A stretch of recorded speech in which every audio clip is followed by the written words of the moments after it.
What's going on, guys? Kaz, Elevateyourcraft, back for another episode of the vlog, episode number 25 to be precise. And today I will be talking about weight to limb ratio. So before I get into that, though, you may notice a little bit of a change in the format. So I do have a little graphic there outlining the push-up progression that I'll be referencing throughout this video. But I also have a push-up progression video playing on loop that I did a little while back now, but I thought I'd keep it there just as a reference that you can take a look at throughout the video to maybe compare to anything that I talk about, I should say, and then also just there for your entertainment, for your information, for whatever. So do notice that throughout the video. But once again, weight to limb ratio. Essentially, how much load is passing through the working limbs. It's a principle of progression, one that I've used extensively throughout my own training, and one that I think I mean, they're all important to talk to, but I'll just be talking about the one today. So really the goal of this vlog is to offer beginners one way to regress their exercises if necessary, but also to help intermediate or even advanced practitioners tweak their strategy to achieve their specific goals. So on a more general level, understanding the principles of progression is crucial for mastery within progressive calisthenics. But even if you aren't interested in mastery, it's essential if you want to achieve intermediate and advanced level techniques. And just to get stronger as well in a controlled, productive, and really meaningful way. So even if some sort of routine or a structure or whatever it is that you found, whether it was off the internet, even if you have an outline of everything that you should be doing, without the knowledge on how to adjust or manipulate each progression, it can make things difficult.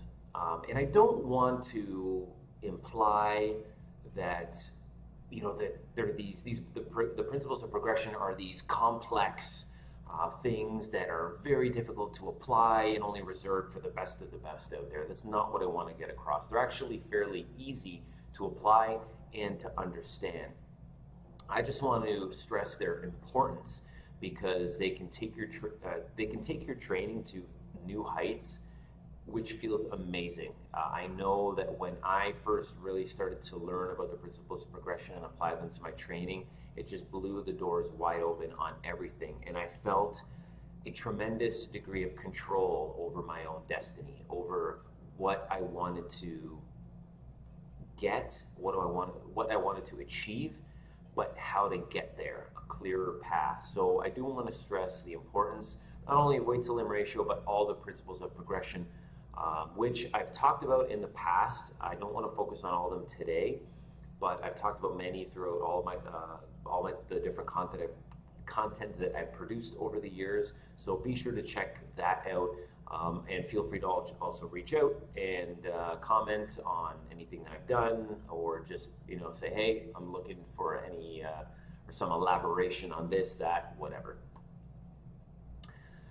So once again, weight to limb ratio, and I thought it'd be kind of cool to discuss a push-up progression, which is what I've outlined in that list there, but also in the video that's playing, it doesn't entirely mimic the list that I have there. The video is more demonstrative of the path that I took, so the exercises that I used in order to eventually reach the tripod one-arm push-up, which you can even see in the list there is not the sort of ultimate or most difficult level of push-up in the progression.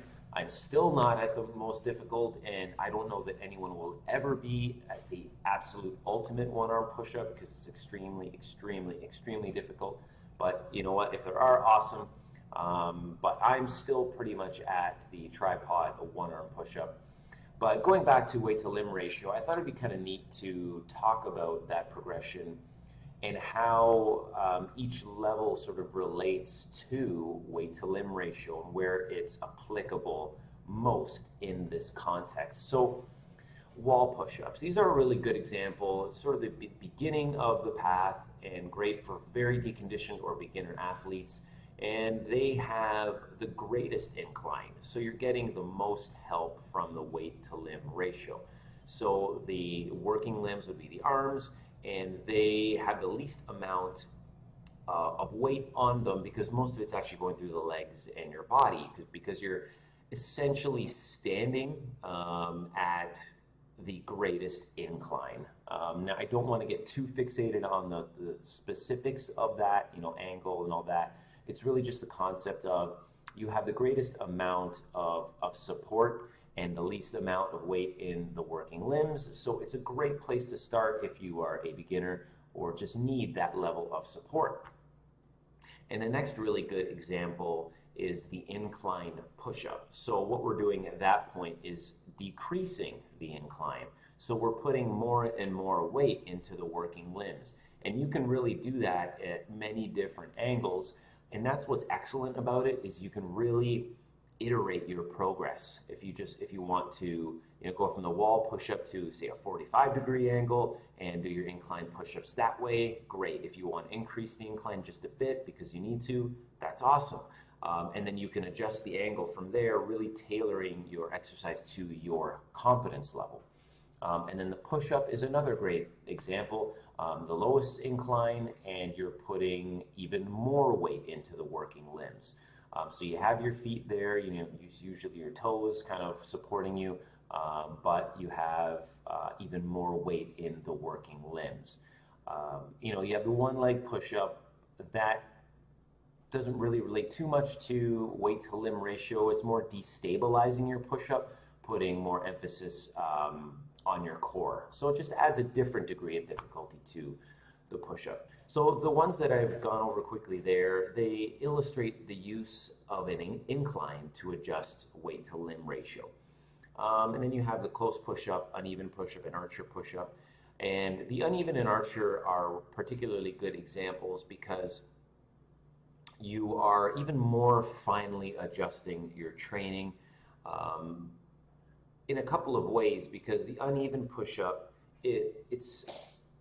you're adjusting, or you're actually using leverage now as well as weight to limb ratio, but adjusting the arms within the push-up, and you can see them in the video that I have running there in the uneven and even lever push-up. You're kind of using leverage to adjust the weight to limb ratio and adding more weight onto a single limb. So now you're getting into more of the intermediate level techniques, but still adjusting the weight to limb ratio to make things more difficult. And uneven push-ups are an excellent exercise because, not only they're kind of like incline push-ups in that you have a lot of ways to mitigate difficulty, and you can do that in very small ways. But uneven push-ups are similar in that you have a lot of different iterations that you can use to adjust the workout to your competence. And then archer push-ups, it's kind of similar in that you are introducing a different amount of weight into each limb. So intermediate level, uneven push-ups, I would say, are a foundational technique. So if you want to achieve more advanced exercises, especially one-arm push-up variations, uneven push-ups they're an absolute necessity. You have to have a tremendous amount of confidence in them and all different iterations of the uneven push-up. And the lever push-up, which you see in the video, is sort of the pinnacle of the uneven push-up. I don't use that terminology in the list here. However, lever push-up would sort of be the pinnacle of uneven push-up progressions. So now we're getting a little more complex because we're introducing more principles of progression. So leverage, and then we have weight to limb ratio. And then we get on to the advanced level variations, the one-arm push-up variations. We have one-arm kneeling, one-arm incline, tripod one-arm push-up, gecko, snake, and ultimate. And the ones that I want to pick out here in particular are the incline and the tripod. The one-arm incline, now you're combining principles of progression in order to mitigate difficulty in different ways. So the incline, one arm, we have a difficult task of a tremendous amount of weight in a single limb, but now we're using the incline to mitigate that. And then another way of thinking about it would be the kneeling, one-arm kneeling push-up. There, we're actually shortening the lever, so we're improving our leverage, which makes the exercise a little bit easier, but we still have to contend with all the weight on one arm. So, the adjusting the lever and then the weight to limb ratio, these are different ways of mitigating the difficulty there. The difficulty there. So really, for me, it kind of came down to preference, but also the king was, could I do it? Am I able to do an incline one arm? Me personally, I've always been able to do one arm incline a little bit easier than kneeling, one arm kneeling push-ups. I've always found those difficult to do, just because I think with the shortened lever, it forces you to keep a stricter technique, which of course is another principle of progression, technique. And because it forces you to keep really strong technique, it makes the exercise more difficult. Whereas the incline, it allows you to introduce a greater incline and therefore reduce the amount of weight on the working limb and making it overall a bit easier. So the incline one arms are the ones that I tend to stick to.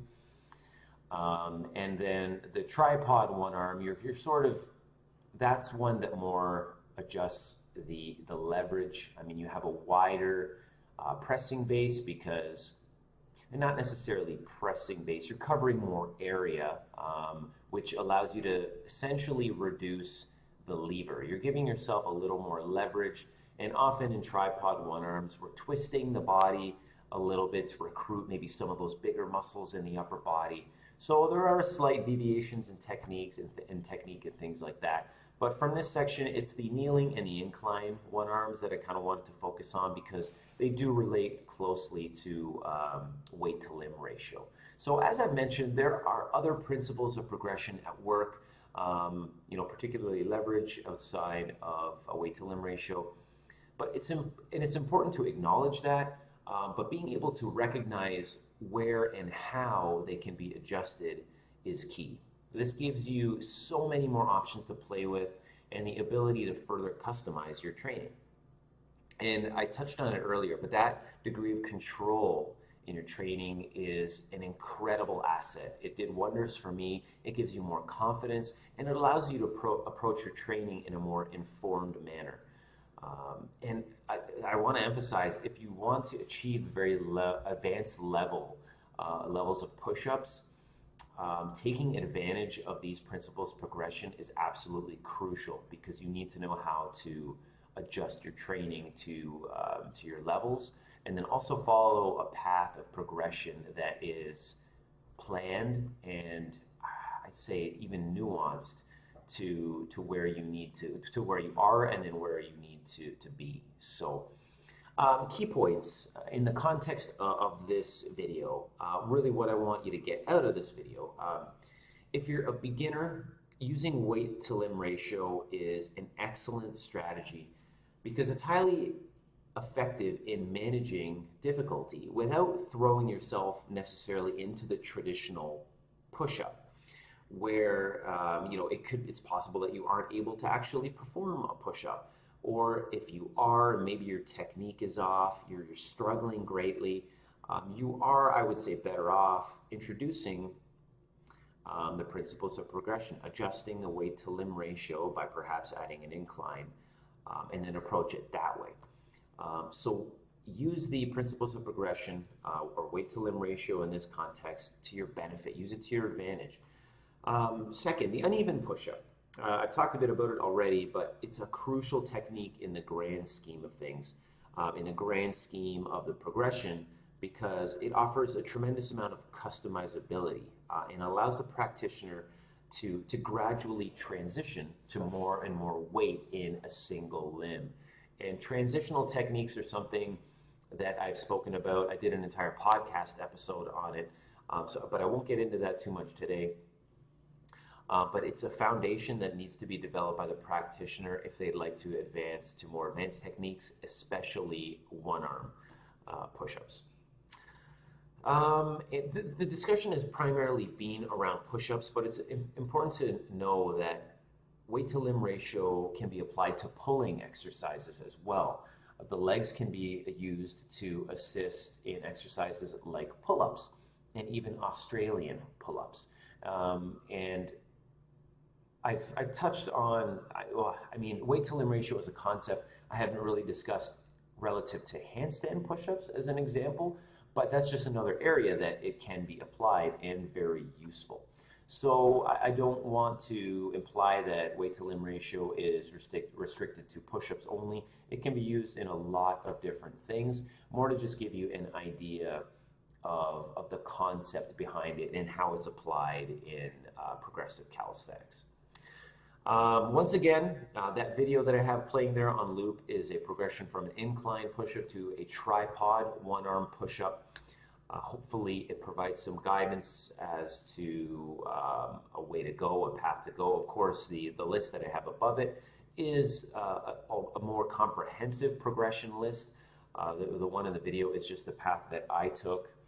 But you know, if you were to take those techniques demonstrated and start from there, you'd be pretty good, I think. And then it's just understanding how they can be adjusted and the nuance that's required for your training. So I think that's all I've got for now. Doing this vlog, this is the first one that I'm using sort of my stream format, so that's what this layout is. You'll see me kind of looking to, I guess, your right or my left, but I do have a little bit of a setup here. This would be the stream layout, and I do want to incorporate that into the vlogs. It allows me to just relay more information and make things look a little cooler as well, along with that sort of background promo shot that I think is pretty cool. You can check out this vlog and any of my other content on YouTube, Elevate Your Craft, all one word. My Twitch channel is Kasmanasty, that's K-A-S-M-A-N-A-S-T-Y. You can catch me for live streaming there, where I do talk about calisthenics, fitness, but also talk about books and reading and play some video games, all that kind of cool stuff. Kind of see in the top left corner there that I've noted the latest book that I've completed, as well as the previous vlog episode. So a lot of cool stuff there. I thought I'd incorporate the stream layout into the vlog as well. So that's it for episode number 25 of the vlog, weight to limb ratio. Feel free to offer any feedback. The Facebook page, I forgot to mention, is Elevate Your Craft, all one word. You can reach out to me on there. I think that will be all for now. So until next time, you guys take it easy, and I'll see you around.